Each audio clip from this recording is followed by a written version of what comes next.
Chers amis, bonjour et bienvenue sur les ondes de Radio Arc-en-Ciel ou bien bienvenue sur YouTube à travers le réseau Facebook également ou bien directement sur YouTube parce qu'il y en a des gens qui viennent directement, ils tapent commentaire, lecture. Par exemple aujourd'hui, commentaire, lecture 21 décembre 2019 et ils entendent 5 mois pour dire ça. Le groupe Glorious et Natacha Saint-Pierre, ils ont chanté plusieurs chansons, et notamment la chante le Cantique des Cantiques. Voici mon bien-aimé, son cœur m'appelle. Et moi aussi, je chante ça avec madame, et ça va trouver dessus YouTube. Mais ils chantent ça aussi pour l'église, pendant les mariages, etc. quoi. Et aujourd'hui, justement, nous va faire cette lecture de ce livre des Cantiques au chapitre 2, versets 8 à 14. Et pourquoi il appelle ça le Cantique des Cantiques? Le cantique, c'est un chant. Et c'est le chant du chant. Contrairement au chant du sang, il paraît que Judas est mort dans un champ et le champ a été baptisé, été nommé le chant du sang, le jour de la crucifixion. Et là, c'est le chant du chant. Ça, c'est beaucoup d'amour, beaucoup de tendresse. Voilà, Mélia Pouzade va trouver comment les gaillards. Lecture du Cantique des Cantiques. La voix de mon bien-aimé. C'est lui. Il vient, il bondit sur les montagnes, il court sur les collines. Mon bien-aimé, pareil à la gazelle, au fond de la biche. Le voici, c'est lui qui se tient derrière notre mur et regarde aux fenêtres guêtre par le treillage. Il parle, mon bien-aimé. Il me dit, lève-toi, mon ami, ma toute belle, viens, l'hiver s'en est allé, les pluies ont cessé. Elles se sont enfuies. Sur la terre apparaissent les fleurs, le temps des chansons est venu, et la voix de la tourterelle s'entend sur notre terre. Le figuier a formé ses premiers fruits. La vigne fleurit, exalte sa bonne odeur. Lève-toi, mon ami, ma toute belle, et viens. Ma colombe, dans les fentes du rocher, dans les retraites escarpées, que je vois ton visage, que j'entende ta voix est douce, et ton visage charmant. Parole du Seigneur. Et puis également, nous reste un petit peu dessus les cantiques des cantiques. Donc, tu vois tout l'amour que nous avons dans, à travers cette rencontre, cette curiosité entre ces deux personnes qui s'aiment. Et il paraît qu'il ne parle pas du tout de Dieu dans le Cantique des Cantiques. Il n'y a pas du tout le mot Dieu, parce que le mot Dieu, il est déjà imbriqué dans les sentiments d'amour. Je me rappelle plus d'avoir lu le Cantique des Cantiques en entier, peut-être ma maladie sûrement. Mais voilà. Et du coup, est-ce que notre vie aujourd'hui, notre vie de couple, est-ce que les encore ponctué, il est encore dans cette brume d'amour que Dieu y donne à nous. Voilà. Est-ce que nous avons toujours cet amour?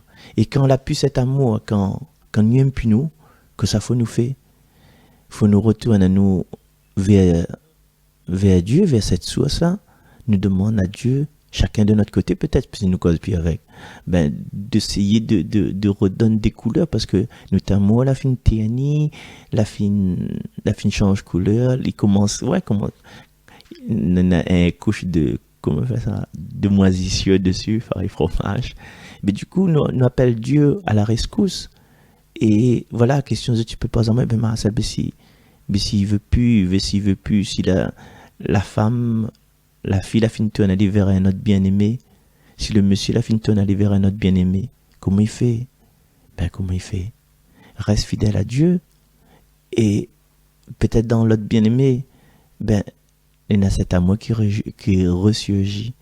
Mais dis pas plus, parce qu'après il va te dire, donc, tant que nous avons l'amour, ou ça n'est pas l'amour, comme dit Saint François, ou ça n'a la peine, il faut mettre l'amour. Et quand on n'a plus l'amour, là, faut pas justement que nous ayons la haine, que l'amour ne remplace jamais la haine, mais que nous dit que notre vie est comme ça, nous accueillons comment il est, nous apprécions les bons moments que nous avons passés ensemble, ces achats que nous l'a fait l'enfant, ou bien les enfants que nous l'a fait. Nous remercions toujours le Seigneur dans cette bienveillance, ben, si le colombe, en fin de compte, il a parti voler notre place, ben, il arrive ça. Et en fait, c'est pas d'accuser l'autre personne, ouais, ben, il a quitté moi, et il avait un autre gars, bien, il a quitté moi, il y avait un autre tantine, mais c'est de nous-mêmes, à nous-mêmes, que ça nous l'a fait pour retenir elle. À nous-mêmes, que ça faut m'y faire pour moi ressaisir, moi, que ça faut m'y faire. En fait, faut faire, comme dit Ingrid, faut nous faire le marketing de nous-mêmes, en fait.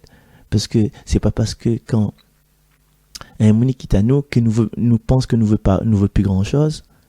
C'est pas parce que nous avons une séparation, ben nous avons une déception ou attendre quelqu'un vient pas. Il veut pas dire que c'est où le fautif, c'est où la mauvaise personne. Mais voilà, si la personne n'est pas venue, ben peut-être cette personne a d'autres priorités, la tournée de autre chose, mais il veut pas dire que le mauvais. Le plus souvent, ben quand un moni quitte à nous, ben nous rentre dans une espèce de dépression, nous rentre suicide à nous commence à boire l'alcool, nous commence à fumer ça mal, tout ça pour essayer de compenser cette perte-là. Mais au lieu que nous améliorons à nous, des fois, ben nous améliorons pas nous plongeons encore plus. Et quand dit tant que fouille, trop fouille, tant qu'il est là, blanc, bat sur la quai, ben c'est ça en fait. C'est que la personne là-bas dit, ben oui, heureusement, il dit heureusement, Marc, ça, regarde comment la fin arrive en épave. La fin arrive en épave. Du coup, voilà, les affaires est comme ça. Et il y a une deuxième lecture, Milly, une possibilité de première lecture aujourd'hui. On est riche en ce 21 là, cadeau c'est arrivé là. Donc Milly a juste la lecture du livre du prophète Sophonie, et puis nous quittons juste après. Lecture du livre Sophonie au chapitre 3, verset 14-18. Pousse des cris de joie, fille de Sion, éclate en ovation Israël. Réjouis-toi de tout ton cœur, bondis de joie, fille de Jérusalem. C'est-à-dire, garde, sois heureuse, sois heureux, sois heureuse. Le Seigneur a levé les sentences qui pesaient contre toi. Il a écarté tes ennemis. Le roi d'Israël, le Seigneur est en toi. Tu n'as plus rien à craindre. En fait, remplace un petit coup, fille de Sion, par notre prénom. Tu vas trouver que le Seigneur est en nous. Ça échappe pas, ça. Plus besoin nous pense le malheur. Ça m'a dit Mikos, mais Mikos même, on l'a vu.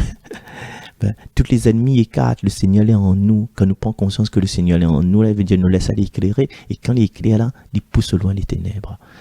Ce jour-là, on dira à Jérusalem, ne crains pas Sion, ne laisse pas tes mains défaillir. Le Seigneur, ton Dieu, est en toi. C'est lui le héros qui apporte le salut. Il aura en toi sa joie et son allégresse. Il te renouvellera par son amour. Il exultera pour toi et se réjouira comme au jour de fête. Parole du Seigneur. Souhaitons à nous tous, chers amis, aujourd'hui de prendre conscience que le Seigneur est en nous, que nous n'avons pas pour craindre, nous n'avons pas pour défaillir. Le Seigneur, il rayonne en nous et voilà, il apporte à nous comme au jour de fête. Et il ne faut pas nous les accabler parce que les autres y pensent de nous, mais par l'image que nous veut faire de nous-mêmes. Voilà, en ce 21 décembre. Et bien, nous retrouve pas demain, nous va retrouver lundi 23. Allez, bye bye. Ça m'a ça.